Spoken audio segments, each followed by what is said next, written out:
Since time's beginning, man has looked to the heavens for divine guidance. But are we hearing what they say? For some, it's a message of hope.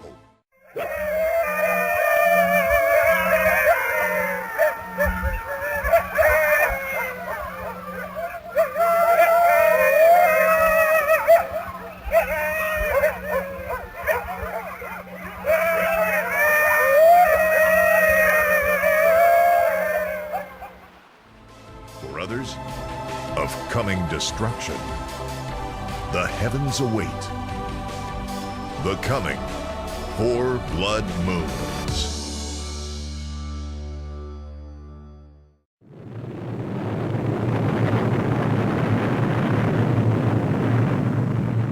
Perfect today, but it's this that a lot of folks are still talking about tonight. The meteor that lit up the skies last night.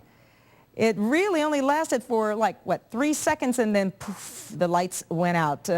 Big show, but a small meteor, relatively speaking, right, Mike? Yeah, that's right. This thing was about the size of a baseball. It came in at 76,000 miles per hour. Now, check this out. We got some graphics here to show you. This thing came in right over Birmingham at 9:18. It dissipated right over Woodstock, Alabama, right around 9:18 in about 5 seconds. And it was actually particles from a comet. It was made of ice, and it came in with a green color. And look at this map right here. This is showing you exactly where the highest density of reports were.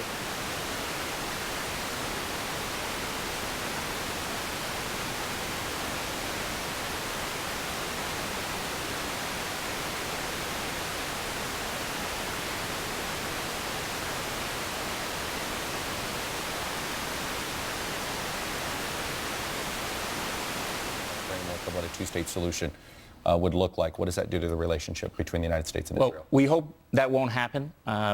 We know that the United States has stood for decades against all these anti-Israel resolutions at the United Nations, and we hope that policy continues. And do you believe an imposed framework of a two-state solution is an anti-Israel resolution? Well, obviously it depends what the resolution is, but we're against imposing any resolution through the United Nations because the policy of the United States has been for a very long time that you need a negotiated settlement to this conflict. The only way we're going to reach peace, Chuck, is if we have the parties at the negotiating table. A United Nations resolutions will do the exact opposite. It will harden Palestinian positions, and it will prevent us not only from having peace today, it could prevent peace for decades to come, because no Palestinian leader will move from those positions that are going to be put forward at the United Nations. And here's the problem, a major problem. What the Palestinians want is they want a state, but they don't want to give Israel peace in return. Israel is in favor of a Palestinian state that would end the conflict with Israel. We are not in favor of a Palestinian state that will continue to wage war against Israel. Let me ask you something about settlements. During the campaign, and I want to put up this from the Washington Post, reports where Netanyahu said settlement construction at Har Homa was not only to provide housing for residents, but also to deny Palestinians territory and continuity. It's a neighborhood that I initiated in 1997 in my first stint as Prime Minister, Netanyahu said. He said its value is that it stops the continued advancement of the Palestinians. This goes to the critique of the settlement construction, that settlement construction is all about preventing a Palestinian state. What do you say to that criticism? No, that's not true. Look, first of all, the Jewish neighborhoods of Jerusalem are going to be part of any future peace deal. The major settlement blocks are going to be part of any peace deal. And the settlement construction that goes on, about 90% of it is in those areas. And it's within the consensus not only inside of Israel, but everyone. So you deny that settlement construction is about a strategic... That's not the obstacle to peace. Chuck, this conflict has been going on for 50 years. 50 years before there was a single settlement on the West Bank. The reason why we have not resolved our conflict with the Palestinians is they refuse to recognize the right of a Jewish state to exist, period. And they don't take Israel's security concerns seriously. And in a region where states are collapsing, where you have ISIS and Iran-backed militant Islamists all over the region. ISIS is not thousands of miles away from Israel. Right. It's 18 miles away from Israel's northern border. Israel's security concerns have to be addressed seriously, and the only place that that's going to be addressed is not in the United Nations, it's in negotiations with Israel. Two final questions. One, what is a bad deal with Iran? Give me, I mean, we know you're not going to get what you truly want, zero centrifuges and all this. What is a bad deal? A bad deal has a short breakout time. Right now they're talking about a year breakout time. That leaves Iran with a vast nuclear infrastructure in place. That breakout time has to be much longer. And a very bad deal is a deal that would automatically remove restrictions on Iran's nuclear program after only about a decade. That would be a terrible deal because it would create a situation where you'd have a deal that wouldn't block Iran's path to the bomb. It would pave it. They wouldn't have to sneak into the nuclear club. They wouldn't need to break into the nuclear club. They could just walk into the nuclear club, become a nuclear weapon state. It would lead to mass nuclear proliferation in the region and would be very dangerous for the Middle East and the world. How do you restore trust as an ambassador here in the United States? Some in the Obama administration quietly seemed to hint that if relations could improve with the prime minister if you weren't in your position. What do you say to that criticism? I serve at the pleasure of the Israeli government and the Israeli prime minister, and as long as they have confidence in me, I will continue to do everything I can to not only advance my country's interests, but to work to strengthen the relationship between the United States and Israel. We have no better friend and ally than America. All the people of Israel know that, and we hope that the American people know as well that they have no better friend and ally in the Middle East, the one solid, reliable, democratic ally than the state of Israel, and we think we're your best ally in the world. Do you believe the Obama administration can trust you? Yes. Ambassador Dermer, thanks for coming on Meet the Press. Thank you. I'm joined now by the permanent observer of Palestine to the United Nations, Riyad Mansour. Welcome back to Meet the Press. And Mr. Mansour, let me ask something just right off the bat about recognition of Israel as a Jewish state. Will you be able to say that the Palestinian people, and can you say this on your behalf, that you recognize Israel as a Jewish state? Well, we were asked to recognize the state of Israel, and we have done that on the lawn of the White House. Not as a Jewish state. Well, this is a new condition that Israel added. Israel can characterize itself as they wish, but that they cannot demand from us things and impose conditions on us. We belong to this land. We have a long history in that land, but yet in the same time, we accepted to have two states on that land. One exists, the other one is struggling for its independence so that we can actualize the objective of a two-state solution. Now, the Israeli election and the statements of Prime Minister Netanyahu are putting obstacles in the process of doing so. And if we do not move seriously in the direction of a two-state solution now, and as he suggests, to wait, then there will never be a two-state solution. There will be a one-state solution.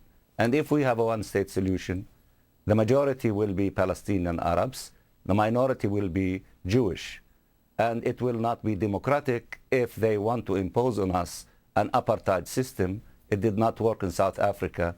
I don't think it will be working in our region. Do you really? Therefore, I think that we have a collective responsibility, all of us in the international community, including the United States of America, is to legislate in the Security Council the parameters on the two-state solution, to defend that plan. And if Prime Minister Netanyahu is genuinely committed and reversed his position again to a two-state solution, then he should be in favor of this resolution adopted by the Security Council. Yeah. And not only that it will set the basis of a two-state solution, okay, but also it would say that it should happen in a short period of time, all right, and we should have a mechanism, collective mechanism, to accomplish that objective. Well, as a show of good faith, would you back off on your insistence of becoming a member of the International Criminal Court and trying to use that as a way to go after Israel? Why should we back? What we are doing is legal, is peaceful, seeking, accountability through. So you don't trust the Israelis are investigating some of the bombings that took place in Gaza themselves? Do you not trust the Israelis to do that investigation? Well, this is a judgment for the International Criminal Court to decide upon. But the settlement, for example, is a continuing war crime, and they are continuing with the settlements. They are continuing with an illegal policy. We are seeking a peaceful legal option. So we are doing something that's legitimate. They're doing something that is illegal. And by the way, with regard to the Security Council, the first step should be to adopt a resolution on the parameter to defend the two-state solution. And then after that, we should have another resolution demanding from Israel to stop this illegal activity of settlement activities, because we cannot have two-state solution when we have now 600,000 settlers, not only in the blocks, right, but also in other parts of the occupied territory. And there is global consensus on characterizing the settlement as a legal thing. So if they want to have serious negotiation with right, us to have two-state solution, they have to negotiate with us the end of occupation. All right, but but they cannot...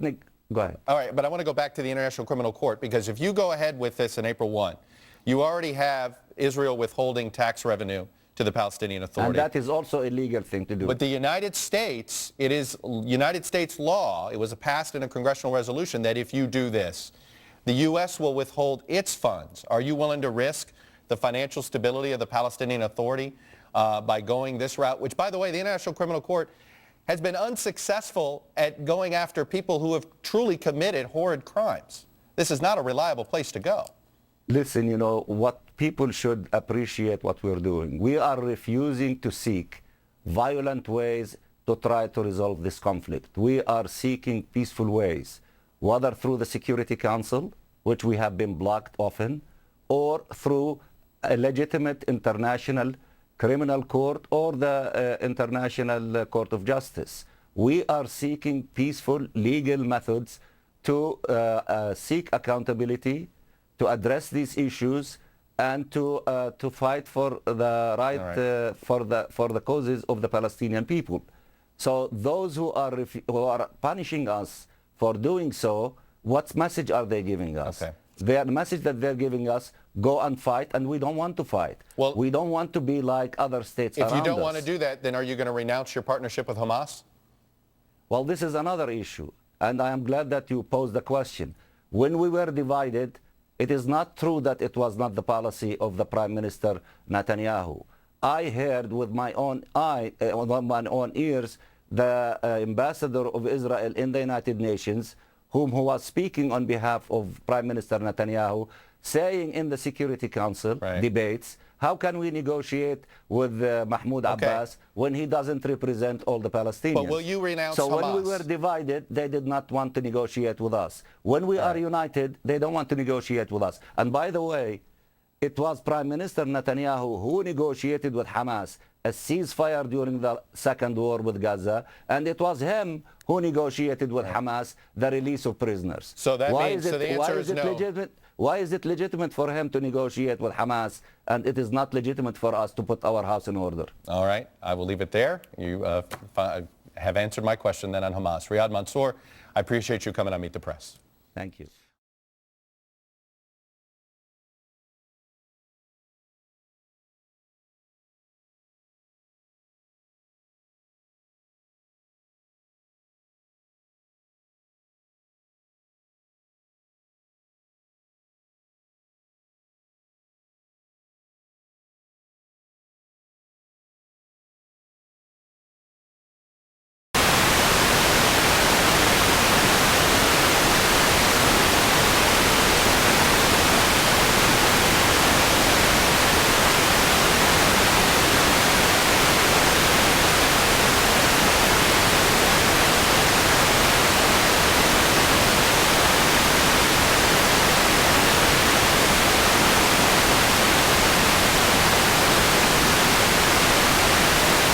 It is the Lord himself in the Bible who sets the dates for the 7 feasts of Israel.